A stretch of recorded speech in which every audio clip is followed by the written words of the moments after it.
एक समय की बात है। एक छोटे से गांव में प्रेमलाल और उसकी पत्नी बिंदिया रहते थे। गांव में बहुत भयंकर गर्मी थी। चारों तरफ सूखा पड़ा था और पानी की एक एक बूंद के लिए लोग तरस रहे थे। पानी की कमी के कारण उनकी फसल धीरे धीरे सूख कर खराब होती जा रही थी और उनकी चिंता दिन ब दिन बढ़ती जा रही थी। ऐसे में एक दिन बिंदिया ने प्रेमलाल से कहा, सुनिए जी, ऐसे कब तक चलता रहेगा? हमारी फसल तो पूरी तरह सूखने लगी है। प्रेमलाल ने कहा, क्या करूं भाग्यवान, बारिश भी नहीं हो रही। अब हमारे बस में भी है क्या? बिंदिया बोली, एक बात कहूँ, आप बुरा मत मानिएगा। क्यों ना आप भगत के खेत वाले कुएं से थोड़ा पानी ले आइए। उसी से अपने खेत में डाल देंगे तो शायद फसल बच जाए। अरे यह क्या कह रही हो तुम? भगत हमें पानी क्यों देगा? वो तो पहले ही अपने पानी को लेकर बड़ा सख्त है। आप एक बार जाकर बात तो कीजिए, शायद मान जाए। आखिर गांव के ही तो हैं हम सब। मुसीबत में एक दूसरे के काम नहीं आएंगे तो कौन आएगा? नहीं भाग्यवान, मुझे नहीं लगता वो मानेगा। बेकार में अपमान ही होगा मेरा। आप कोशिश तो कीजिए। अगर हम कोशिश ही नहीं करेंगे तो हमारी फसल कैसे बचेगी? देखिए ना, हर दिन हालत और ख़राब हो रही है। मेरे लिए नहीं, अपनी मेहनत के लिए सोचिए। पूरे साल की कमाई इसी फसल पर टिकी है। हाँ, ये तो तुम सही कह रही हो। लेकिन ठीक है, तुम कह रही हो तो मैं एक बार जाकर देख लेता हूँ बात करके। लेकिन अगर उसने मना कर दिया तो फिर कुछ और सोचेंगे। हाँ, बस आप एक बार कोशिश कर लीजिए। भगवान सब ठीक करेंगे। ठीक है, मैं अभी भगत के खेत की तरफ जाता हूँ, देखता हूँ क्या हो सकता है। प्रेमलाल भगत के पास जाता है, लेकिन भगत उसे साफ साफ मना कर देता है अपने कुएं से पानी देने के लिए। प्रेमलाल लौटकर अपने खेत में आ जाता है और अपनी पत्नी बिंदिया को पूरी घटना विस्तार से बताता है। भाग्यवान, मैं भगत के पास गया था। उससे बहुत विनती की, हाथ जोड़कर भी कहा, लेकिन उसने साफ मना कर दिया। कह रहा था कि उसका पानी भी सीमित है, वह किसी को नहीं दे सकता। मैंने उसे समझाने की बहुत कोशिश की, लेकिन वो नहीं माना। अब समझ में नहीं आ रहा है क्या करें। हमारी फसल तो अब पूरी तरह बर्बाद हो जाएगी। बिंदिया बोली, मुझे पहले से ही अंदाजा था कि वो आसानी से नहीं मानेगा, लेकिन अब हमें हार नहीं माननी चाहिए। सुनिए, क्यों ना हम अपना खुद का कुआं खुदवा लें। इससे हमें किसी के आगे हाथ नहीं फैलाना पड़ेगा और हमेशा के लिए पानी की समस्या भी खत्म हो जाएगी।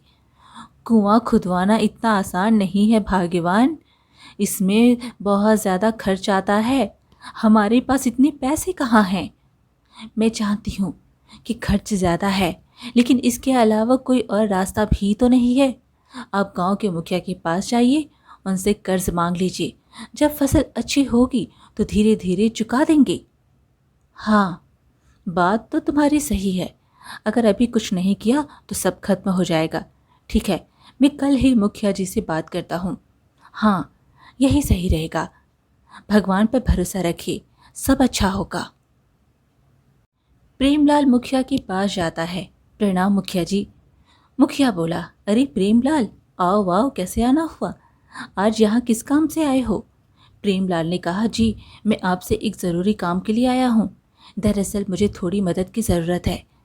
मुखिया जी, इस बार सूखे की वजह से मेरी फसल पूरी तरह खराब होने की कगार पर है। बहुत कोशिश की, लेकिन कहीं से पानी का इंतज़ाम नहीं हो पाया। मैंने भगत से भी मदद मांगी, लेकिन उसने मना कर दिया। अब मेरे पास कोई रास्ता नहीं बचा है। मुखिया जी बोले, तो तुम मुझसे क्या चाहते हो? मुखिया जी, मैं आपसे कुछ पैसे उधार मांगने आया हूँ ताकि अपने खेत में कुआं खुदवा सकूं और अपनी फसल बचा सकूं। मैं वादा करता हूँ, जैसे ही फसल ठीक होगी मैं आपका सारा कर्ज धीरे धीरे चुका दूंगा। मुखिया ने कहा, ठीक है प्रेमलाल, तुम्हारी परेशानी मैं समझ सकता हूँ। तुम मेहनती आदमी हो और सच बोल रहे हो। मैं तुम्हें पैसे देने के लिए तैयार हूँ, लेकिन ध्यान रखना, समय पर कर्ज चुकाना होगा। जी मुखिया जी, आपका बहुत बहुत धन्यवाद। मैं आपका यह एहसान कभी नहीं भूलूंगा और समय आने पर आपका सारा पैसा चुका दूंगा। प्रेमलाल मुखिया से कर्ज लेकर घर लौट आता है। उसके मन में अब एक ही लक्ष्य होता है, अपने खेत में पानी की व्यवस्था करना। अगले दिन सुबह सुबह वह मजदूरों को बुलवाकर अपने खेत में कुआं खुदवाने का काम शुरू करवा देता है। दिन रात मेहनत चलती रहती है। खुदाई के दौरान कई मुश्किलें भी आती हैं, लेकिन प्रेमलाल हिम्मत नहीं हारता। लगभग 3 से 4 दिनों तक की लगातार मेहनत के बाद आखिरकार कुआं पूरी तरह तैयार हो जाता है। उस दिन शाम तक कुआं खोद कर तैयार खड़ा था, मानो प्रेमलाल की मेहनत का फल सामने हो। अपने खेत में बना हुआ कुआं देखकर प्रेमलाल और बिंदिया की आंखों में खुशी की झलक उठती है। दोनों को अब उम्मीद बन जाती है कि उनके खेतों में हरियाली जरूर लौटेगी और उनकी जिंदगी फिर से संवर जाएगी। बिंदिया ने खुशी से कहा, देखिए जी, आखिरकार हमारा कुआं बन ही गया। कितनी मेहनत की आपने, आज सच में दिल खुश हो गया। अब हमें किसी के सामने हाथ नहीं फैलाना पड़ेगा, अपने ही खेत में पानी होगा, हमारी फसल भी बच जाएगी। मुझे पूरा भरोसा है अब हमारे दिन बदलने वाले हैं। प्रेमलाल ने कहा, हाँ बिंदिया, यह सब तुम्हारी समझदारी की वजह से ही हुआ है। अगर तुम मुझे हिम्मत ना देती तो शायद मैं कभी यह कदम नहीं उठा पाता। आज इस कुएं को देखकर लग रहा है कि हमारी मेहनत सफल हो गई। अब हमारी फसल ज़रूर लहलहाएगी और हमारी ज़िंदगी फिर से पटरी पर आ जाएगी। बस अब भगवान से यही दुआ है कि यह कुआं हमेशा भरा रहे और हमारे खेतों में हमेशा हरियाली बनी रहे। हाँ, अब चलो घर चलते हैं, कल से नई शुरुआत करेंगे, अपने खेत को फिर से हरा भरा बनाएंगे। प्रेमलाल और बिंदिया खुशी खुशी अपने घर लौट आते हैं। दोनों के चेहरे पर सुकून था, क्योंकि अब उन्हें पानी की कोई चिंता नहीं रह गई थी। दिन भर की मेहनत के बाद वे चैन की नींद सो जाते हैं, लेकिन अगली सुबह दोनों जल्दी उठकर उत्साह के साथ अपने खेत की ओर निकलते हैं। मन में नए सपने और उम्मीदें लिए जब वे खेत पर पहुंचते हैं तो वहां का नज़ारा देखकर दंग रह जाते हैं। उनकी आंखें अविश्वास से फैल जाती है। जहां कल तक पानी से भरा हुआ कुआं था, वहां अब सिर्फ सूखी मिट्टी पड़ी थी। कुएं का नामो निशान तक नहीं था। यह सब देखकर प्रेमलाल और बिंदिया के होश उड़ जाते हैं। उनकी खुशी पल भर में डर और चिंता में बदल जाती है। दोनों समझ ही नहीं पाते कि आखिरकार रातों रात ऐसा कैसे हो गया। बिंदिया बोल पड़ी, ये कैसे हो गया? कल तक तो यहाँ हमारा कुआं था, पानी से भरा हुआ।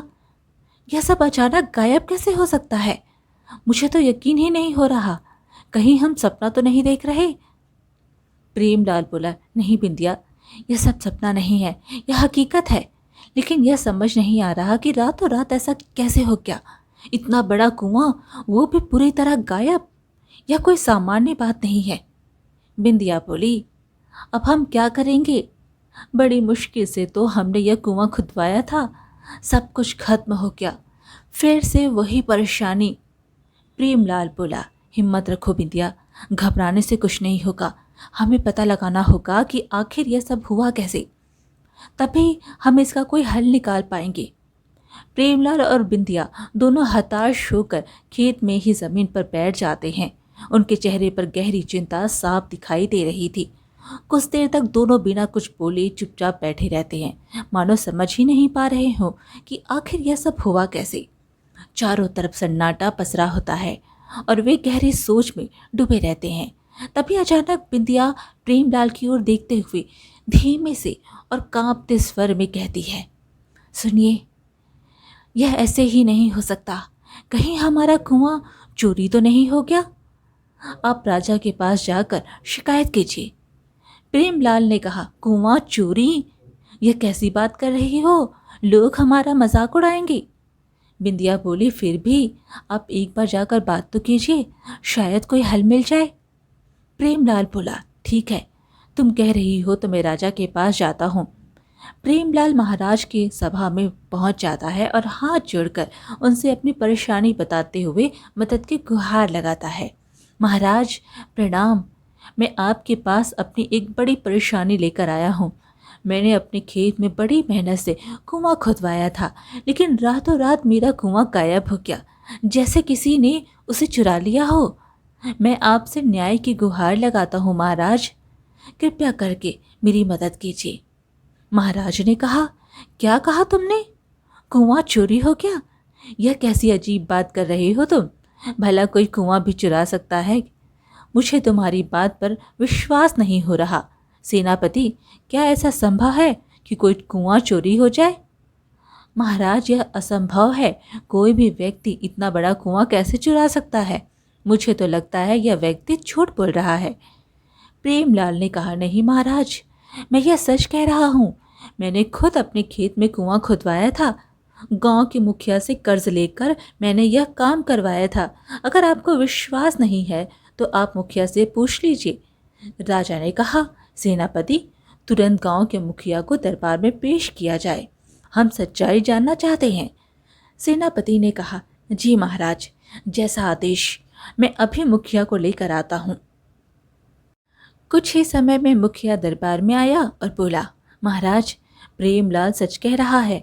मेरे पास आया था और कुआं खुदवाने के लिए मुझसे कर्ज लिया था। मैंने ही इसे पैसे दिए थे ताकि यह अपने खेत में कुआं खुदवा सके। तभी प्रेमलाल बोला, महाराज, मैं फिर से विनती करता हूँ, मैं झूठ नहीं बोल रहा हूँ।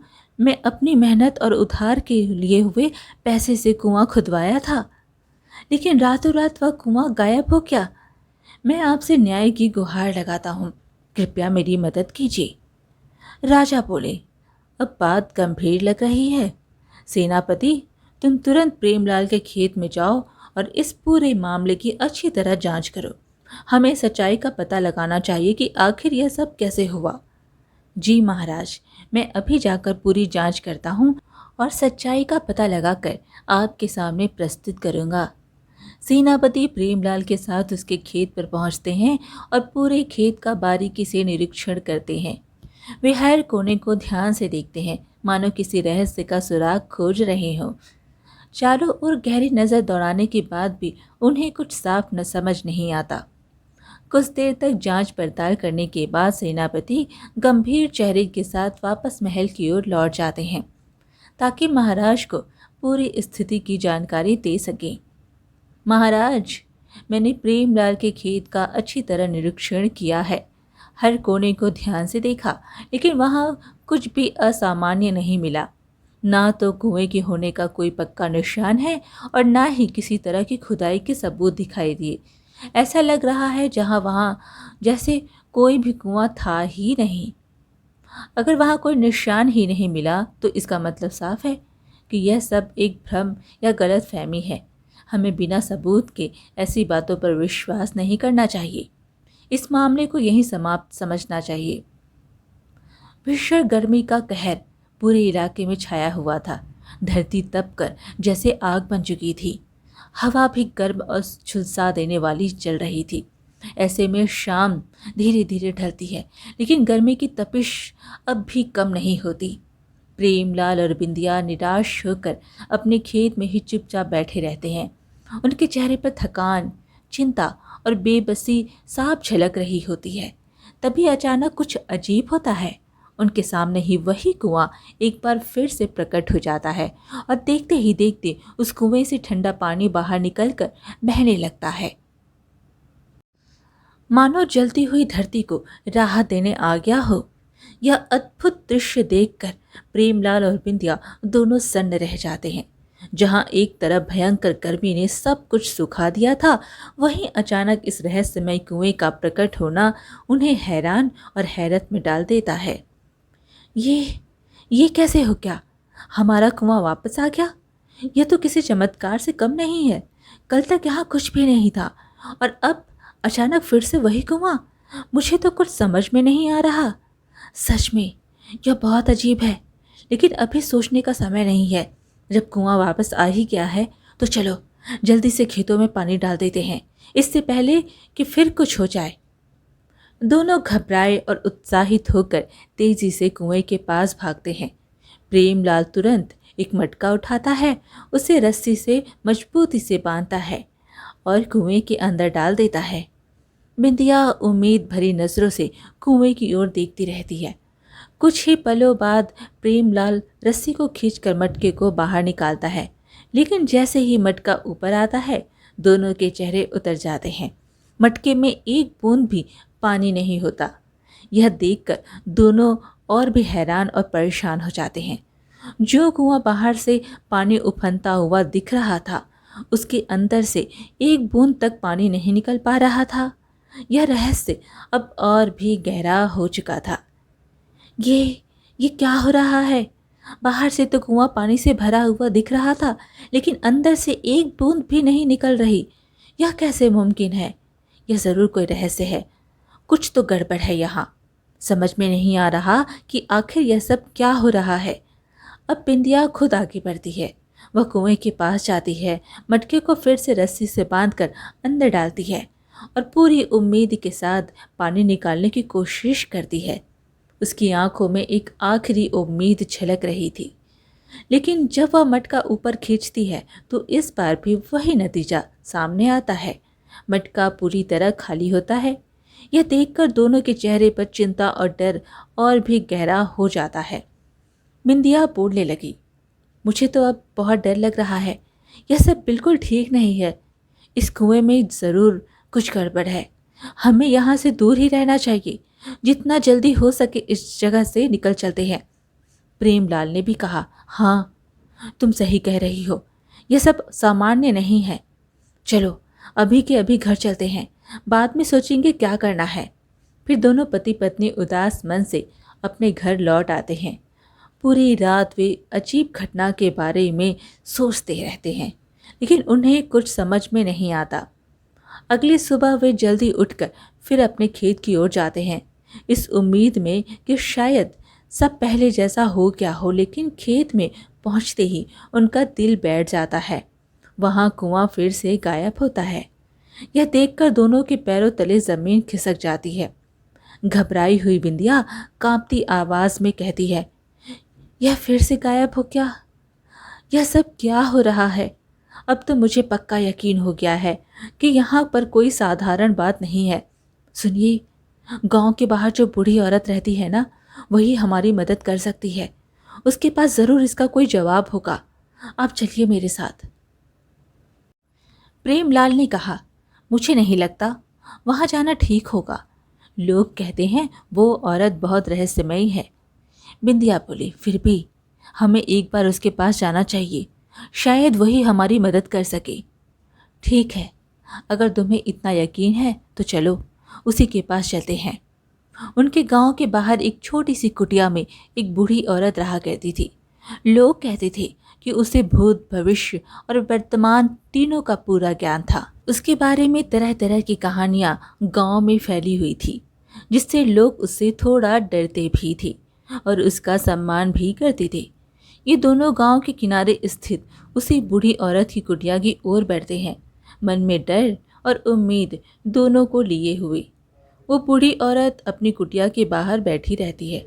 दोनों पति पत्नी वहां पहुंचे और प्रेमलाल बोला, अम्मा प्रणाम। मैं आपके पास अपनी एक बड़ी समस्या लेकर आया हूँ। हमारे खेत में हमने बड़ी मेहनत से कुआं खुदवाया था, लेकिन वो बार बार अचानक गायब हो जाता है और फिर अपने आप प्रकट हो जाता है। हमें समझ में नहीं आ रहा कि यह सब क्या हो रहा है। कृपया हमारी मदद कीजिए अम्मा। हम बहुत परेशान हैं। हमें कुछ समझ नहीं आ रहा कि यह किस तरह की समस्या है। आप ही हमें कोई उपाय बताइए जिससे हमारी यह परेशानी दूर हो सके और हमें सच्चाई का पता चल सके। बूढ़ी अम्मा बोली, मैंने तुम्हारी सारी बातें ध्यान से सुन ली है और जो कुछ तुम्हारे साथ हो रहा है वो कोई साधारण बात नहीं है। यह तुम्हारे पिछले जन्मों के कर्मों का फल है जो तुम्हें इस जन्म में भुगतना पड़ रहा है। यही कारण है कि तुम्हारे साथ यह अजीब घटनाएं हो रही हैं। सुनो, मैं तुम्हें तुम्हारे पिछले जन्म की बात बताती हूँ। उस जन्म में तुम इसी गांव के एक बहुत अमीर सेठ थे। धन दौलत की कोई कमी नहीं थी, लेकिन तुम्हारे अंदर बहुत घमंड भी था। एक समय ऐसा आया जब पूरे गांव में भयानक अकाल पड़ा। नदियाँ, तालाब सब सूख गए। लोग एक एक बूंद पानी के लिए तरसने लगे, लेकिन तुम्हारे घर का कुआं हमेशा पानी से भरा रहता था। वो कभी नहीं सूखता था। एक दिन तुम्हारे घर में एक बूढ़ी औरत जिसका नाम शांति था, वो आई और बोली, सेठ जी, दया कीजिए, मैं बहुत दूर से आई हूँ, घर में एक बूंद पानी नहीं है, ये 2 घड़ी लाई हूँ, थोड़ा सा पानी दे दीजिए, भगवान आपका भला करेगा, मैं हाथ जोड़कर विनती करती हूँ, मुझे पानी दे दीजिए। सेठ ने कहा, अरे बुढ़िया, यहाँ से चली जा, मेरे कुएं का पानी सबको बांटने के लिए नहीं है, अगर मैं हर किसी को पानी देने लगूं तो मेरे लिए क्या बचेगा, जाओ यहाँ से, मुझे फालतू की बातें मत सुनाओ। शांति ने कहा, सेठ जी, इतना कठोर मत बनिए, मैं बहुत प्यास से तड़प रही हूँ, बस थोड़ा सा पानी दे दीजिए, मैं आपके चरणों में गिरती हूँ, भगवान के लिए मना मत कीजिए। सेठ गुस्से से बोला, मैंने कहा ना, यहाँ से निकल जाओ, वरना बार बार यही बात दोहरा रही हो, मुझे तुम्हारी कोई मदद नहीं करनी। शांति ने कहा, सेठ जी दया कीजिए, नहीं तो मैं यहीं मर जाऊंगी। सेठ बोलने लगा, मुझे कोई फर्क नहीं पड़ता, जाओ यहाँ से, नहीं तो नौकरों से कहलवा कर तुम्हें बाहर निकलवा दूंगा। शांति वहां से निराश होकर लौट पड़ती है। उसके कदम भारी हो चुके होते हैं और चेहरे पर मायूसी साफ झलक रही होती है। रास्ते में अचानक उसकी मुलाकात कजरी से होती है, जो उसे ध्यान से देखती है। कजरी की नज़र जैसे ही उसके हाथ में पकड़े खाली मटके पर पड़ती है, वह हैरानी से पूछ बैठती है, अरे काकी, यह क्या क्या हाल बना रखा है आपने, और यह मटके भी खाली हैं, क्या उस लालची सेठ ने आपको थोड़ा सा भी पानी नहीं दिया? शांति ने कहा, क्या बताऊं बेटी, मैंने उससे बहुत विनती की, हाथ जोड़े, पैर पड़े, लेकिन उसका दिल नहीं पसीजा, उसने मुझे वहाँ से भगा दिया। सच कहती हूँ, ऐसा कठोर इंसान मैंने कभी नहीं देखा, अब इस गांव में रहना भी मुश्किल हो गया है। यह आदमी कितना निर्दयी है, ऐसे वक्त भी लोगों की मदद नहीं करता। कजरी बोली, हाँ काकी, आप ठीक कह रही हैं, जब ऐसे लोग मदद नहीं करेंगे तो यहाँ जीना ही बेकार है। मुझे लगता है हमें यह गांव छोड़ देना चाहिए, कहीं और जाकर अपना गुजारा करना पड़ेगा। सही कह रही हो बेटी, अब यहाँ रहने का कोई मतलब नहीं है, चलो हम दोनों यह गांव छोड़ देते हैं, शायद कहीं और हमें थोड़ा सहारा मिल जाए। इसी तरह कुछ दिनों बाद गांव के लोग और भी उस लालची सेठ के पास पानी मांगने आते हैं, लेकिन सेठ किसी को भी पानी देने से साफ मना कर देता है। उसकी कठोरता और लालच देखकर सभी गांव वाले बेहद निराश हो जाते हैं। आखिरकार मजबूर होकर वे गांव छोड़ने का फैसला कर लेते हैं और पानी की तलाश में निकल पड़ते हैं। हर व्यक्ति अपने हाथ में एक एक मटका लिए अनजान राहों पर चल रहा होता है। सबके चेहरों पर थकान और बेबसी साफ दिखाई देती है। तभी रास्ते में उन्हें दूसरे गांव का एक आदमी मिलता है, जो उन्हें गौर से देखता है। अरे आप सब लोग ऐसे एक साथ कहाँ जा रहे हैं? सबके हाथ में मटके हैं और चेहरे पर इतनी परेशानी क्यों है? शांति ने कहा, बेटा क्या बताएं, हमारे गांव में भयानक सूखा पड़ा है, पानी की एक बूंद भी नहीं बची। हम सब उस सेठ के पास गए थे, जिसके कुएं में पानी हमेशा भरा रहता है, लेकिन उसने किसी को एक बूंद पानी भी नहीं दिया। उसकी लालच और कठोरता ने हमें मजबूर कर दिया कि हम गांव छोड़ दें। अब हम सब पानी की तलाश में भटक रहे हैं। उस आदमी ने कहा, आप लोग चिंता मत कीजिए, आप सब मेरे साथ चलिए। हमारे गांव में एक नदी है जिसका पानी कभी नहीं सूखता। वहाँ आप सब आराम से पानी पी सकते हैं और अगर आप चाहें तो मेरे गांव में रह भी सकते हैं।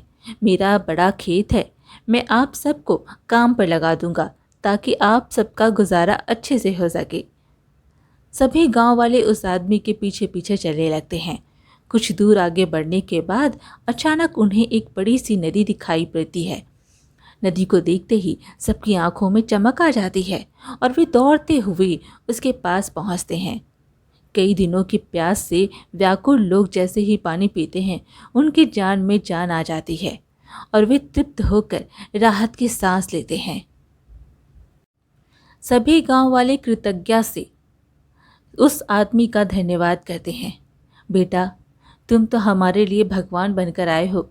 कई दिनों से प्यासे थे हम, आज जी भर कर पानी पिया है।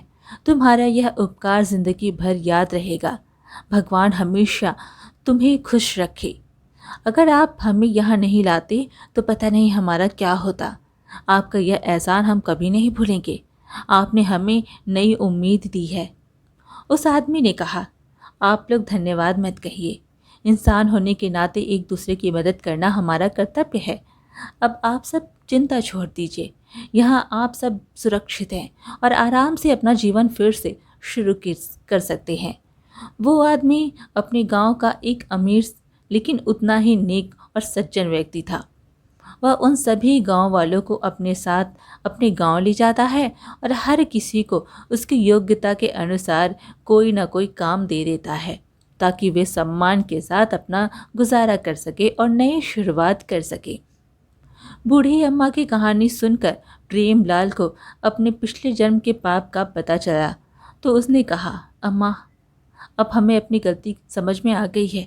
हमसे बहुत बड़ा पाप हुआ था, लेकिन अब हम क्या करें? इस मुसीबत से कैसे बाहर निकलें? कृपया हमें कोई रास्ता बताइए। अम्मा, हमसे जो भी गलती हुई है उसके लिए हम क्षमा चाहते हैं। अब हम वैसा कभी नहीं करेंगे। बस आप हमें कोई उपाय बताइए जिससे हमारी यह परेशानी दूर हो सके। तुम दोनों ध्यान से सुनो। यह सब यूं ही नहीं हो रहा। तुम्हें उन प्यासे गांव वालों का श्राप लगा है जिनकी तुमने पिछले जन्म में मदद नहीं की थी। उसी श्राप के कारण तुम्हारा कुआं और तुम्हारे सामने होकर भी तुम्हारे किसी काम का नहीं बन पाता। यही वजह है कि कभी वह दिखाई देता है और कभी गायब हो जाता है। यही तुम्हारे कर्मों का फल है। लेकिन इसका एक उपाय भी है। तुम्हारे राज्य के जो राजा हैं, जो न्यायप्रिय और धर्म के मार्ग पर चलने वाले हैं, अगर उनके हाथों से उस कुएं का पानी निकाला जाएगा तो तुम्हारे पाप धुल सकते हैं और तुम्हें इस श्राप से मुक्ति मिल सकती है। प्रेमलाल और बिंदिया बूढ़ी औरत की सारी बातें ध्यान से सुनने के बाद सीधे राजमहल की ओर निकल पड़ते हैं। उनके मन में अब इस रहस्य को सुलझाने की उम्मीद जाग चुकी होती है। राजमहल पहुंचकर प्रेमलाल महाराज के सामने हाथ जोड़कर पूरी घटना विस्तार से सुनाता है और उनसे मदद की गुहार लगाता है। मैं एक बार फिर आपकी शरण में आया हूँ महाराज। मैंने एक बूढ़ी अम्मा से अपनी समस्या के बारे में पूछा। उन्होंने बताया कि यह सब हमारे पिछले जन्म के कर्मों का फल है और इसका एक ही उपाय है। अगर आपके हाथों से हमारे कुएं का पानी निकाला जाएगा तो यह श्राप खत्म हो सकता है। महाराज, मैं आपसे विनती करता हूँ, कृपया हमारी मदद कीजिए। मंत्री ने कहा, महाराज, मुझे यह सब एक कहानी जैसा लग रहा है। बिना किसी पक्के सबूत के इस तरह की बातों पर विश्वास करना उचित नहीं है। यह संभव नहीं लगता कि किसी के हाथ से पानी निकालने से कोई श्राप खत्म हो जाए। राजा बोले, मंत्री जी, कभी कभी ऐसी बातें भी सच होती हैं जो समझ से परे होती है। अगर इनसे किसी की मदद हो सकती है तो हमें एक प्रयास जरूर करना चाहिए। प्रेमलाल, मैं तुम्हारी मदद करने के लिए तैयार हूँ। चलो अभी तुम्हारे खेत चलते हैं। थोड़ी ही देर में राजा, मंत्री, प्रेमलाल और अन्य लोग प्रेमलाल के खेत में पहुंच जाते हैं। मंत्री उस बूढ़ी औरत को भी साथ लेकर आता है। जैसे ही राजा खेत में कदम रखते हैं, सभी के सामने वह रहस्यमय कुआं एक बार फिर से प्रकट हो जाता है। यह दृश्य देखकर सब लोग आश्चर्य में पड़ जाते हैं। राजा आगे बढ़कर कुएं के पास पहुंचता है, उसे ध्यान से देखता है और फिर मटके को रस्सी से बांधकर कुएं में डालता है। जब वह मटके को बाहर खींचता है तो इस बार वह पानी से लबालब भरा हुआ होता है। यह देखकर वहां मौजूद सभी लोग हैरान रह जाते हैं। प्रेमलाल खुश होते हुए बोला, अम्मा देखिए, सच में चमत्कार हो गया। मेरा कुआं वापस आ गया और इस बार इसमें सच में पानी भी है। अब हमारी सारी परेशानी खत्म हो गई। बूढ़ी अम्मा बोली, यह कोई चमत्कार नहीं है बेटा, यह तुम्हारे पिछले जन्म के पाप धुलने का परिणाम है। जब इंसान अपने किए हुए कर्मों का फल भोग लेता है और अपनी गलती को समझकर सही रास्ते पर चलने का प्रयास करता है, तभी उसे मुक्ति मिलती है। तुम्हारे साथ भी वही हुआ है। लेकिन एक बात हमेशा याद रखना, अब जब भी किसी को पानी की ज़रूरत हो, उसकी मदद ज़रूर करना। किसी ज़रूरतमंद को कभी खाली हाथ मत लौटाना और अपने मन में कभी घमंड मत आने देना। इंसान की सबसे बड़ी पहचान उसका अच्छा व्यवहार और दया होती है। अगर तुमने इसे याद रखा तो तुम्हारी जिंदगी हमेशा सुखी और शांत रहेगी। प्रेमलाल ने कहा, बिल्कुल अम्मा, मैं सबकी सहायता करूँगा। अब प्रेमलाल के पास जो भी पानी मांगने आता, प्रेमलाल खुशी खुशी पानी दे देता और सबकी मदद करता। आज की कहानी यहीं पर समाप्त हुई। फिर मिलेंगे एक और कहानी के साथ।